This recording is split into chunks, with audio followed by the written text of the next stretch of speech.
প্রিয় ভিউয়ার্স, আসসালামু আলাইকুম। সবাইকে আমন্ত্রণ।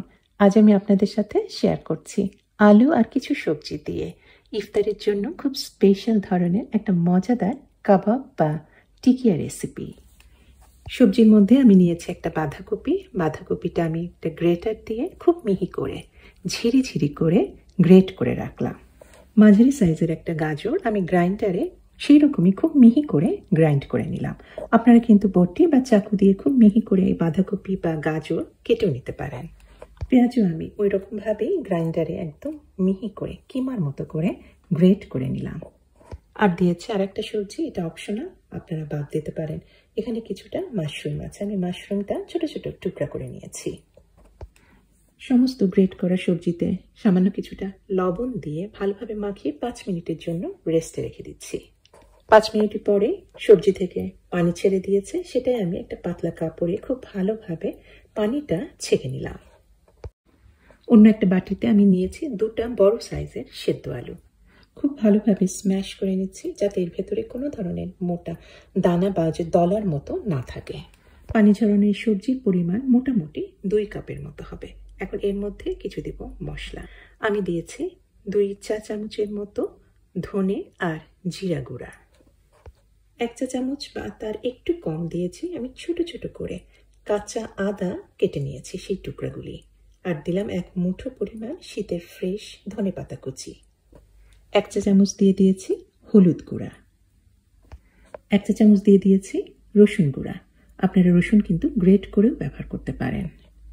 আর দিয়েছি 1 চা চামচের মতো চিলি ফ্লেক্স।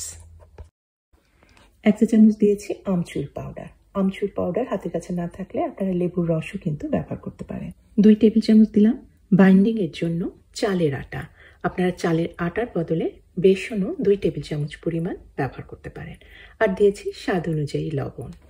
এখন এই সমস্ত কিছুই খুব ভালোভাবে আলু আর এই সবজির মধ্যে মাখিয়ে নিচ্ছি।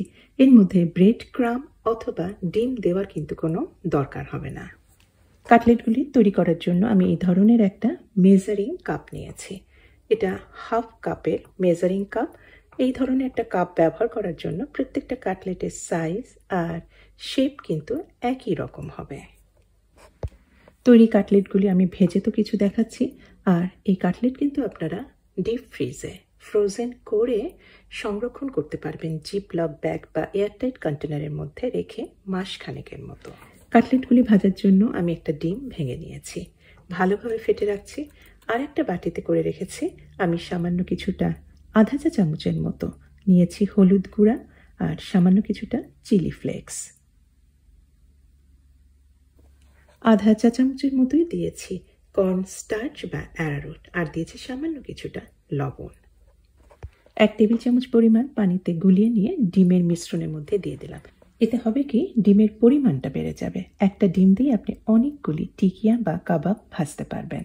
আর পানি দেওয়ার ফলে যেটা লিকুইড হয়ে গিয়েছে সেটা আবার কর্নস্টার্চ বা অ্যারোরুট দেওয়ার ফলে সেটা কিন্তু আবার ঘন হয়ে গিয়েছে। ফলে এই ডিমের মিশ্রণটা কিন্তু খুব সহজেই একদম বাইন্ডিং এর কাজ করবে। একদমই কিন্তু এই ডিমে চুবিয়ে টিকিয়া বা কাবাবগুলি ভাজলে কাবাব একদমই ভেঙে যাবে না। কাবাব ভাজার জন্য প্যানে দিয়েছি সিকি কাপের মতো তেল। এটা শ্যালো তেলে কাবাবগুলি ভাজতে হবে, ডুবো তেলে কিন্তু ভাজার কোনো দরকার নেই। আমি 3টার মতো শুকনা লাল মরিচ দিয়ে দিয়েছি। এই গরম তেলের মধ্যে শুকনা লাল মরিচগুলো আমি একটু লাল লাল করে একটু পুড়িয়ে নেব।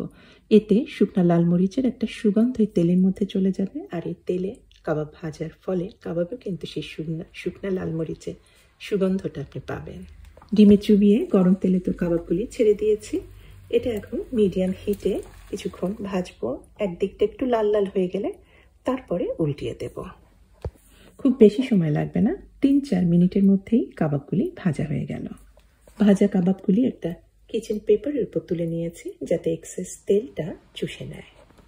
তৈরি হয়ে গেল দারুণ মজা আর খুব সহজ আর ঝটপট তৈরি করে ফেলতে পারবেন আলু আর সবজির কাবাব বা টিকিয়া রেসিপি।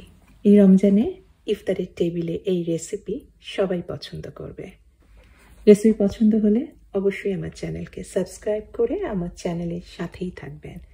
তাহলে আজকে এখানেই শেষ করছি, সবার সুস্বাস্থ্য আর কল্যাণ কামনা করে। আমি হুমায়রা, আল্লাহ হাফেজ।